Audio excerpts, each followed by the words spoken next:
Hey guys, Ramsey here. Welcome to another video. Today we have I'm going to call it a full review. Even though I've only got a chance to wear this twice now, I think I understand this fragrance enough to call this a true proper review. And it's going to be on an Areej Le Dore. And actually, I have an idea. I'm going to do an Areej Le Dore week because a couple days ago, I actually reviewed Ocularia Blossom, which came out last year.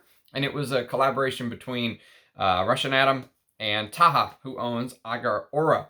And yesterday, so 2 days ago, I did Ocularia Blossom. Yesterday, I did an interview with the great legend Russian Atom, even though he says, I'm no legend, I'm just a perfume enthusiast like you, chasing my dream. To me, he's a legend. And so there's a beautiful 2-hour interview. You know, it's funny, time just completely flies when you're chatting with friends. And so it's actually the 4th time that I've been blessed. It's my absolute pleasure to have him on the channel, and I feel very honored that he takes the time. Actually, just half an hour ago, they re-released the remaining bottles of the History of Oud collection. So in the middle of,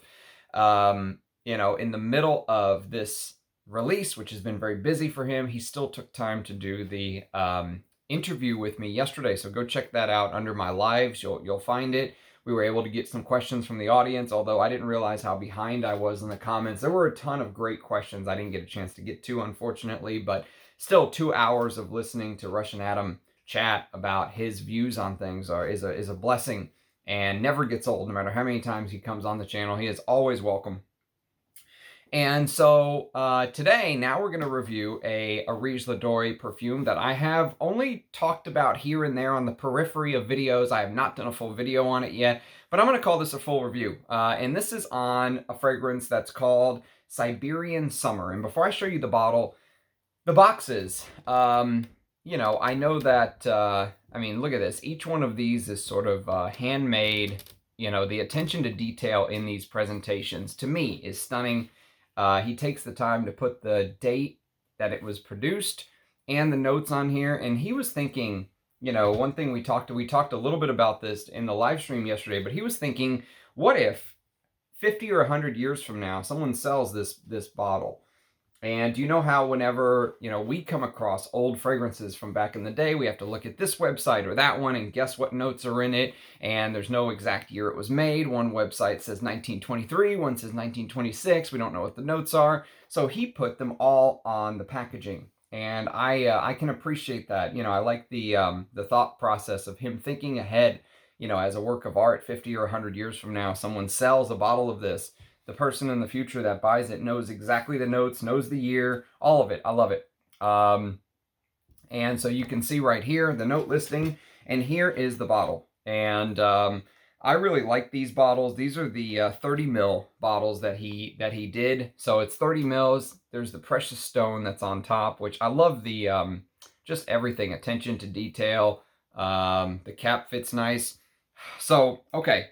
So let's talk about this one because I had a chance to chat with him a little bit about this offline, and he said that this was basically in 2019, this was sort of a continuation of his Musk perfumes. And so originally in 2017, he released his very first Musk fragrance, or groupings of Musk fragrances, I can say, but the main one that most people focus on is this.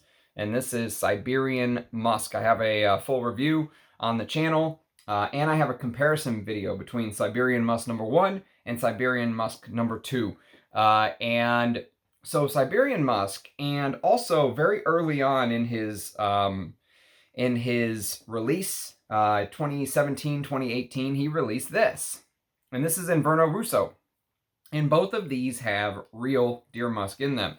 So the brand was basically sort of attacked by these, I call them extremists, but you know the type that want to sort of control everything you do and everything you say, the type of people that you never apologize to, as far as I'm concerned. They're like sharks looking for blood in the water. Any tiny misstep you make, they pounce. And so instead of, you know, saying sorry to them, you do this to them, as far as I'm concerned. You know, they'll never be satisfied. Those type of people. You know exactly the type of people I'm talking about. They make up about 1% of the population, but they want to control 99% of the population. You know, F them as far as I'm concerned. But they were talking bad about Adam's brand, talking about how they're killing the deer just for the musk, and they don't understand the way that it works. So Adam actually did a fantastic video. I would urge you to go check that out. He did a video that highlights in Siberia the entire culture built around people living off of the land. And there are people in Siberia that live off of these deers. They actually get tags from the government, and it's legal to kill this specific type of deer. And they don't just kill it for the musk. The musk pod is one component. They use the meat to eat. They use the fur to create all kind of different clothing items. Everything from the deer is used, okay? The musk pod is one part of that. And so if you think about it, if the Russian government, which is basically one of the last places on earth where you can legally hunt this type of deer, if the Russian government says it's now illegal to hunt these type of deer, what's going to happen? The price is going to skyrocket on these on musk, because right now there is real musk pods that are being introduced into the market, and the price is basically controlled. But if you take that away, price is going to skyrocket. And then there's even more of an incentive for people to cheat. There's more of an incentive for people to kill more deer. Most of these people who are screaming about animal rights and this and that, they don't even understand the basics of economics. And that's just the way it is. They're also not used to being given facts. And so, you know, I watch videos from people like Peter from Fragrance View where he said this group of people, and I lump them all together because they're all basically of the same mindset. They have this hive mind mentality, you know. But this group of people attacked him for using ambergris because they thought he was hurting the whales by getting ambergris. They don't even realize that the ambergris washes up on shore. You know, you're not going to kill a whale to cut the ambergris out. It would be black. That's not what the fragrance industry wants. It wants the white ambergris that sits in the water, soaks up the sun, soaks up the ocean, right? But they're partly ignorant, and they're partly, I think, victims of a society that taught them that if they're the victims, then they're right. And if they scream the loudest, they're right even more. And so part of me feels contempt for them. Part of me feels sorry for them. Part of me hates them. Part of me, you know, all of these feelings sort of arise when these people show themselves to be who they are, attacking people like Peter from Fragrance View and stuff like that. And, you know, luckily Peter created his own brand, and he also did a video. I would urge you to watch Peter's video on ambergris and how it works. And I think part of it is education. They don't understand, but partly they were grown up in a system where it feeds that type of behavior. So anyways, that's sort of the background behind Siberian Summer. And the reason it's important is because I wrote this fragrance off. And the reason I wrote it off is I'm basically the exact opposite of those people. So I cherish every single drop of real deer musk that I can get my hands on, because I know how rare it is and how one day we may not have that ability because of many different, you know, features potentially as a society. But who knows what the future holds, and every single drop of precious real deer musk is precious to me. So I really went for the stuff that had the real deer musk. He also ended up making this, which was Russian musk. And this also has real deer musk in it. It's not my favorite real deer musk concoction because it doesn't have sort of the big animalic aspect that Siberian musk has. And also Inverno Russo. These are my two favorite real deer musk compositions of all time, basically. Russian musk sits a little bit below that, but it still uses real deer musk. And, you know, it's a little bit more of a powdery aspect.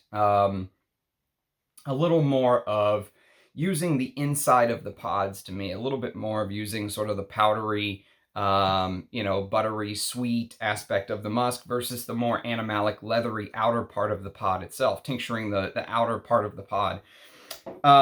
So anyways, that's just sort of a backstory of how this fragrance came about. And this is one of the reasons why he released Siberian Summer, is that if you look on the ingredient list, you'll notice at the very bottom, right here in the base, you will see synthetic musk. And so this does not have real deer musk in it. It's actually a synthetic musk. And I wrote it off because I was like, you know what? I want the real thing. And so I made a mistake. I judged the book by the cover. I didn't give this fragrance a chance at first, okay? I found a partial bottle at a very fair price, thanks to a friend. This is actually from Senator Eddie. Eddie, I very much appreciate you working with me, mate. It means a lot. It allows me to sort of do these videos. He gave me a very fair price. And so I saw that it had synthetic musk in the base, and I sort of wrote it off. And someone asked Adam in one of our previous live streams, I don't think it was the one from yesterday, I think it was when we were talking about the 7th collection, the History of a Tar collection.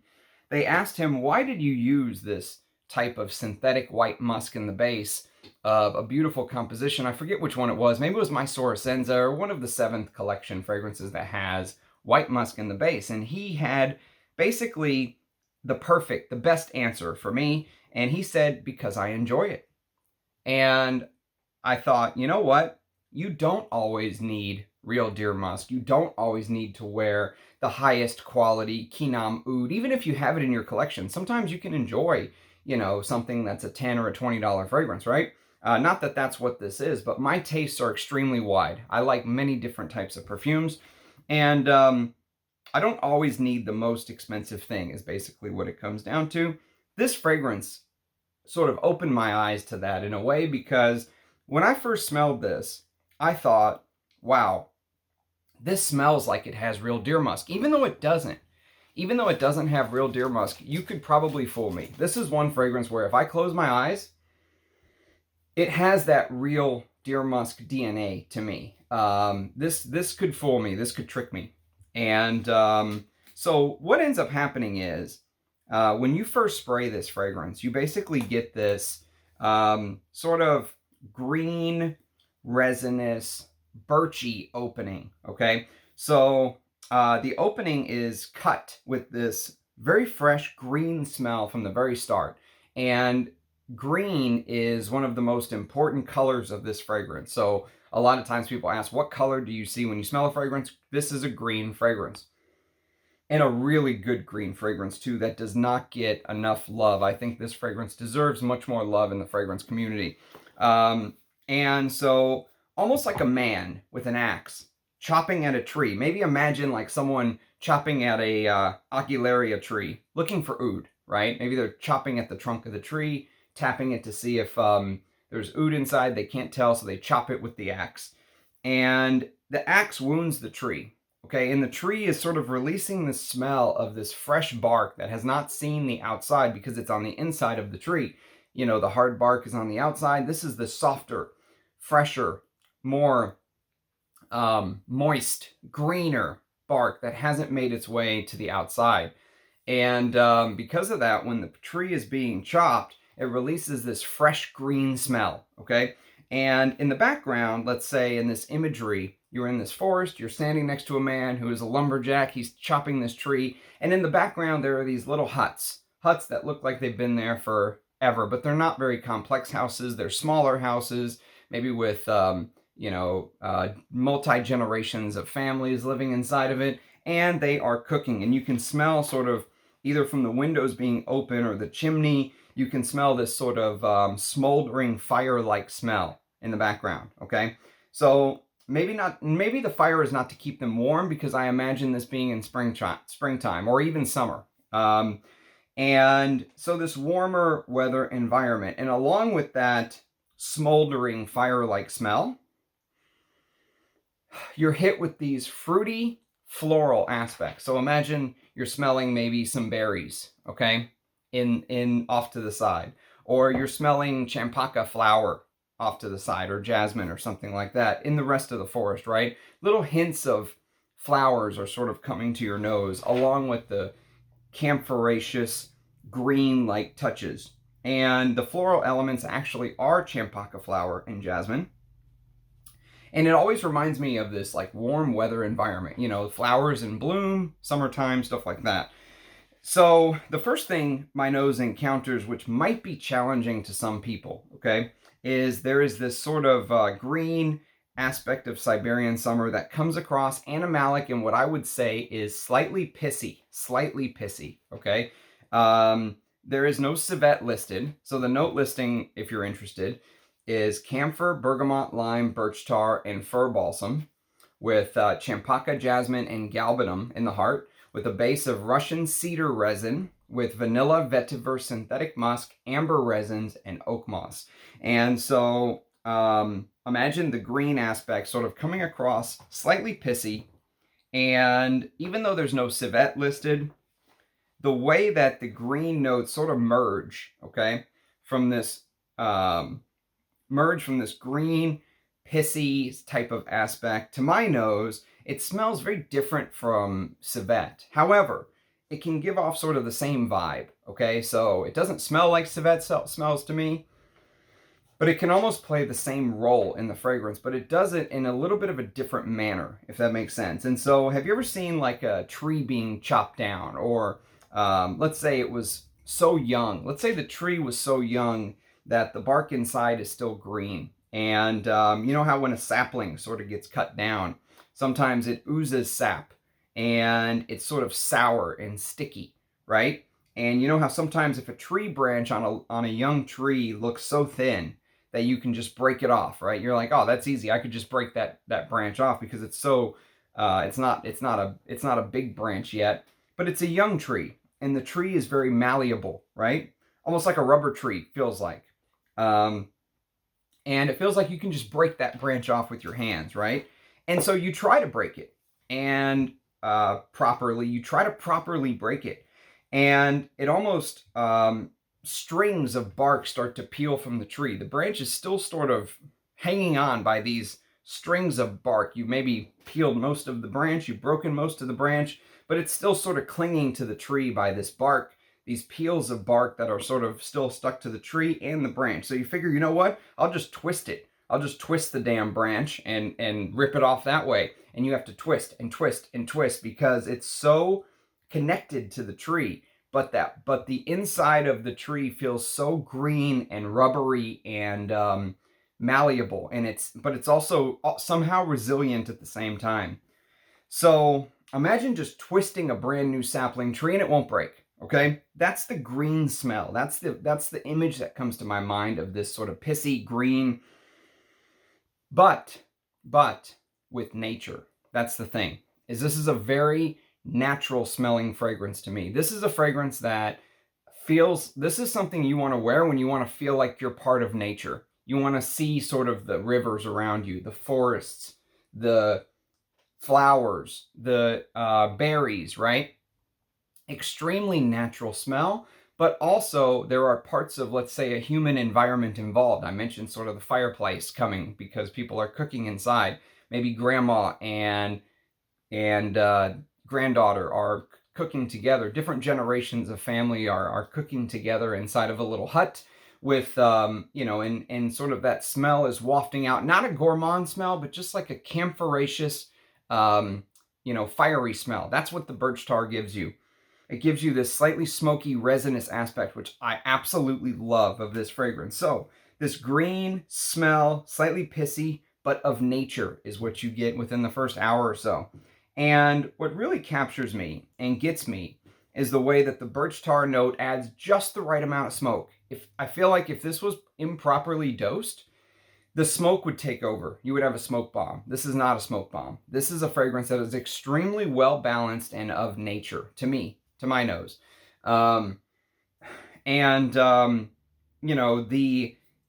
Imagine sort of this slightly leathery birch tar that just frames this outdoor scene that I'm trying to set. Probably not very well, but imagine this outdoor scene I'm trying to set perfectly, right? The man next to you chopping into the bigger tree, but you're still sort of smelling the freshness of the wood to your nose for the first time. Maybe you've got a younger son with you or something, and he's the one trying to twist the sapling branch off and having problems, right? And there's the fire in the background. There's all of these scenes that are just set perfectly, and the birch tar, to me, the resinous aspect of this scent just frames it. It just takes that picture and it puts a proper frame around it beautifully. And so this is basically, this right here, Siberian Summer, is basically a proper chypre, okay? To my nose, this is a proper chypre in construction. And as it continues to dry, I can't help but think more and more. I've got a 4.5, almost a 5-hour dry down here. And I've got a fresh spray within the last hour here, okay? And it's my scent of the day. And so I can't help but think, little hints of my brain just can't help but go to Cuir de Russie. Okay, they just cannot help but go to Cuir de Russie because birch tar is such a big component of Cuir de Russie. And even though this is not a leather fragrance, in fact, it's far from a leather fragrance, the birch tar just gives you that reminder, that memory of that oily birch in Cuir de Russie. And it's a brilliant birch tar note, and it's very near to my heart. And it basically adds up to this oily, smoky, tarry-like effect in the composition with all of those green aspects I mentioned earlier. Fantastic. So the secret ingredient is now about when it starts to shine through, about the hour to 2 hour mark. Maybe even before that you'll notice it, but definitely by the hour to hour and a half, 2 hour mark, you're going to pick up this flower note. And the flower note is the Champaka flower. Now, I have reviewed a few of what I would personally consider two of the best Champaka fragrant notes I've ever smelled in a composition. One is called Exquise by the house of Bortnikoff. Shout out to Scott for sending this to me, by the way. I think it was Scott from Germany. And I've said it before, you know, Bortnikoff, which is Russian Adam's partner in crime, his good friend. They basically are oud distillers together. They co-own Feel Oud.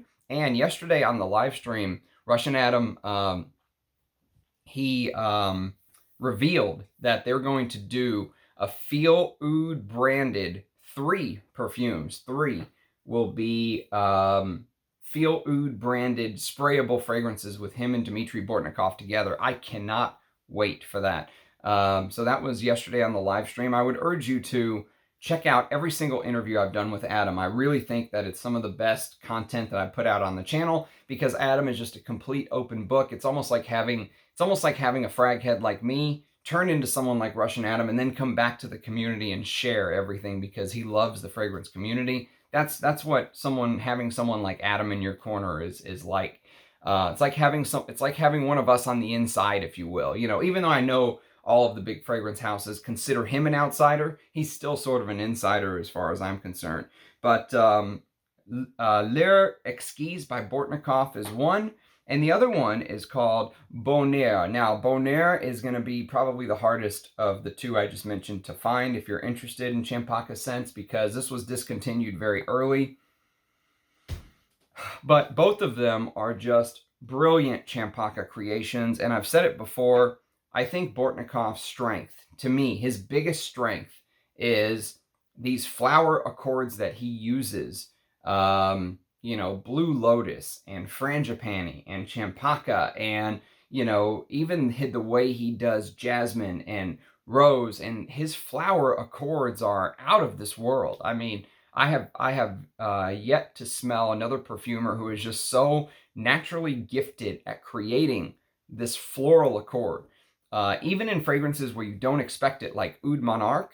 Oud Monarch is known as a chocolate oud, and it is. But it also has an absolutely brilliant floral opening that no one talks about. And that's Bortnikoff's strength, as far as I'm concerned. And it's apparent in Bonheur and also Le Exquise. So you can go check out, I have full reviews of both, or early impression videos, since I just have decants. But they're very, probably more than what someone would call a real review outside of my channel. But I have a Bortnikoff playlist. You can go check those out. They're in the Bortnikoff playlist. But both of those are what I would consider some of the best Champaka fragrances I've ever smelled. This goes on the list. This goes on the Champaka Fragrance Hall of Fame list as far as I'm concerned. And I've described Champaka previously in my Bortnikoff videos as sort of having this golden spiciness to it. So Champaka has almost this tea-like smell that gives off this, you know, if you've ever seen a picture of a Champaka flower, it sort of has this deep golden, orangey, yellow-like color. And there is a deep richness to the smell as well. It's almost like smelling a naturally sweet glass of like cold iced tea. Not sugar sweet, but like naturally sweet with like fruits floating in the glass. There's this underlying rich, exotic, herbal spiciness. So think tea-like herbal spiciness of the Champaka flower, but that deep orangey, yellowy color of the flower comes through when you smell somehow. And it is the most, to me, this fragrance, basically in a nutshell, if you said, okay, sum this fragrance up in a line. This is basically a fragrance that is a wearable, musk-centered perfume for people who, and not even just for people, but I think this fragrance would be perfect for someone who's like, I'm never going to wear a real deer musk fragrance. I'm never going to wear something like this because it has real musk and I just won't do it. If that's you, check out Siberian Summer. I would urge you to try Siberian Summer. I would also urge you to have a more open mind about trying real deer musk fragrances because it's something that actually somebody asked Russian Adam yesterday in the live stream. They said, "What ingredient are you most in fear of losing as the years go on?" And he said, "No doubt, deer musk, because with oud, there's plantation oud being planted and stuff like that." And everyone thinks oud is the most endangered note. It's actually musk because there's really only one place left in the world where you can buy, fresh musk basically, and that's Siberia.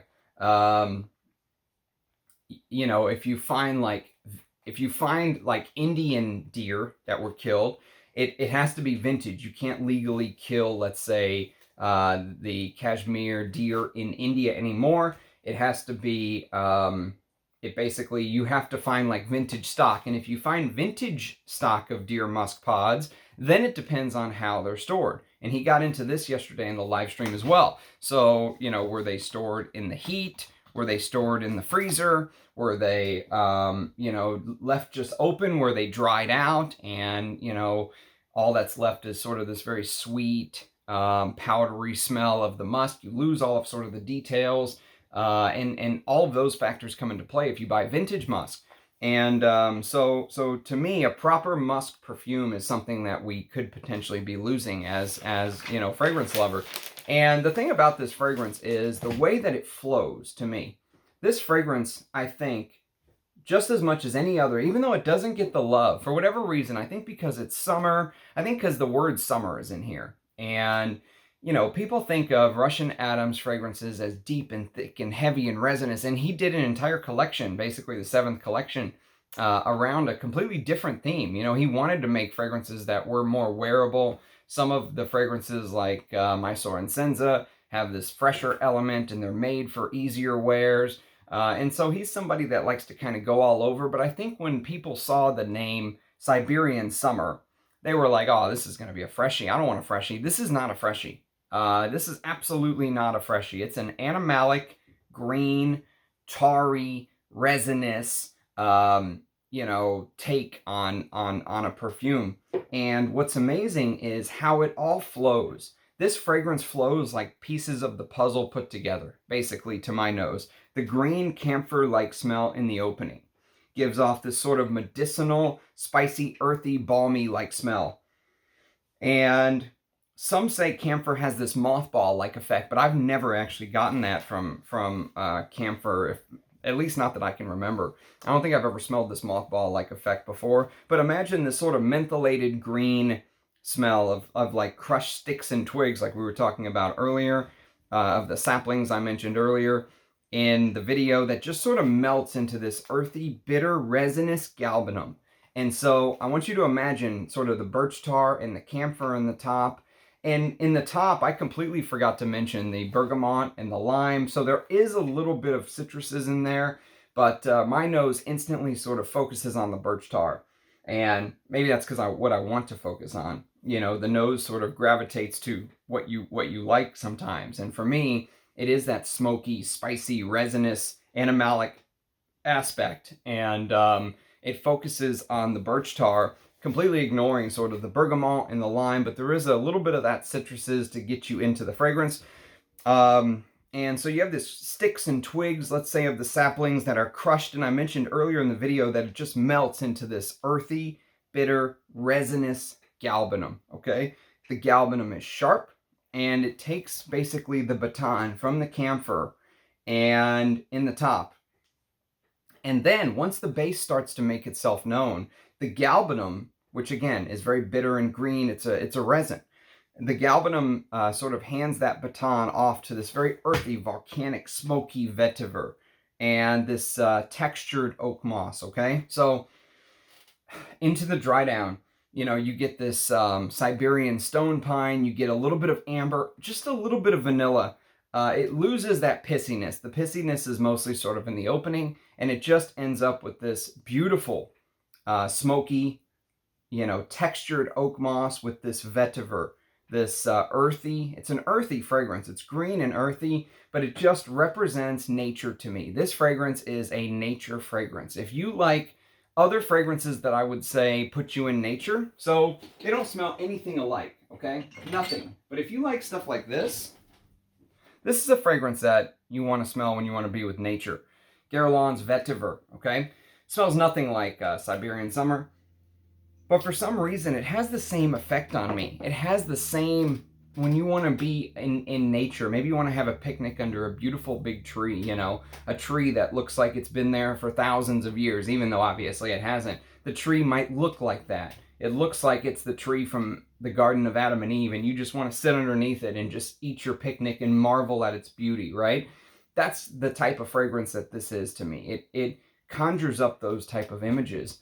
And so it's a pleasure to wear. I mean, I've said it before, I'll say it again. There are very few products, perfumes, people, perfumers who can move me in the way that Russian Adam and Areej Le Dore has. You know, Bortnikoff is one, Ensar is another. Those brands are, you know, but Areej Le Dore to me is sort of the mountaintop peak. He's the mountaintop peak for a frag head. There's very few places else that you can go other than vintage. You can go to vintage. And actually, we talked a little bit about that on the live stream too, how some of the vintages that he's smelling is sort of inspiring him to do different things in his own work. And the vintage fragrance world, to me, is where it's at. I mean, that's where my heart is. Very few modern things move me anymore, but Areej Le Dore is a brand that does. This is a brand that, you know, this is the kind of stuff that I want to wear. I want to reach for this stuff. It makes, whenever you smell stuff like this, it's very hard to go back and, you know, I still appreciate my designers, obviously, but sometimes when you wear one of those designers and it has that sweet, generic sweetness that, you know, you find in everything nowadays, you're just like, man, you can just see in your mind's eye, obviously you're smelling it, not seeing it, but you, in your mind's eye, you can see just the quality difference. And so, you know, obviously these are very limited pieces. They make a couple hundred bottles or whatever, and that's it. They sell out for the entire world, but there are still bottles floating around in the secondary market. You can buy partials like I did off of friends, making connections in the in sort of the fragrance community. But for a frag head, if you haven't dived into the brand of Areej Le Dore, I would highly, highly recommend it, and I would keep an open mind. I mean, part of these are works of art, but, you know, if you're new to this type of perfumery, you may need a couple wears to really figure it out. But once it clicks with you, it'll never unclick. And, you know, for me, it's just a pure love. So this deserves its own video on my channel. I'm glad to do it. I feel like I did it justice. If you have smelled Siberian Summer, I would love to know your thoughts. Do leave a comment below. Areej week is going to continue. I've got some individual reviews or early impression videos on some stuff that does not have its own videos on the channel. So this is going to be a fun week. I think this will be a really fun week for all of us. So thanks for watching, everybody. Cheers, guys. Hope to see you in the comments, and I'll catch you next time. Bye-bye.